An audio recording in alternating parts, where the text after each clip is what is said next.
Our modern world has been moulded by technology, large corporations and companies that greatly influences the economy. However, without a doubt, one of the most prevalent of these companies would be Apple. But where, why, and how did Apple come to what it is known for today?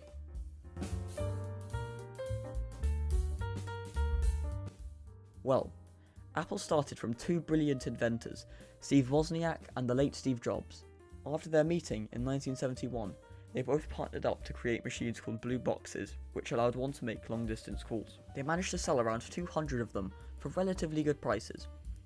To advance through the field of technology, both Jobs and Wozniak had dropped out of their universities by the turn of 1975.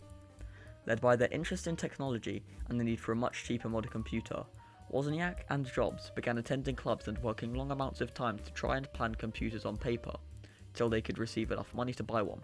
But with the development of smaller and cheaper chips, Wozniak began building his own functional computer based off of his models, which in time would become the Apple I.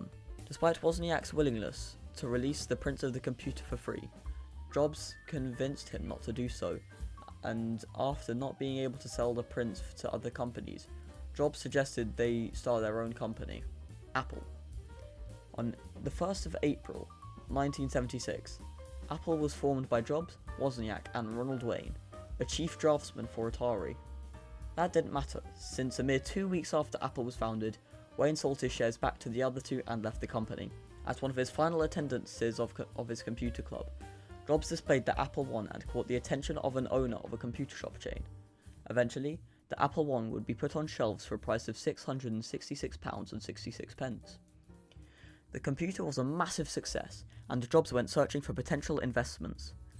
He stumbled across an entrepreneur called Mark Markula, who was greatly impressed with Jobs and Wozniak, and put in a massive investment of $92,000, which earned 1/3 of the shares.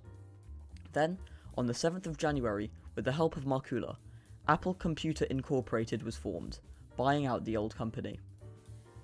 In February of 1977, the three hired a man called Michael Scott to work as CEO of Apple, since all others either didn't want to do it or didn't believe they were qualified. And with the need to follow up the Apple I, pre-planned prints of the Apple II were put into production.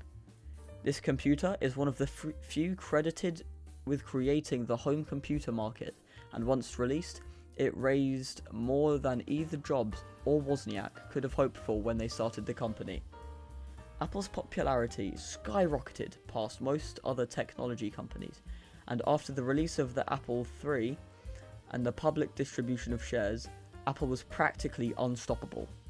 Despite suffering from some competition from other companies of the likes of IBM PC, Apple continued to release newer and more popular products.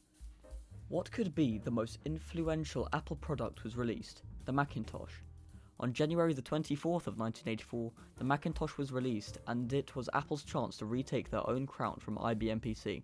But by 1985, the defeat of the Macintosh was inevitable.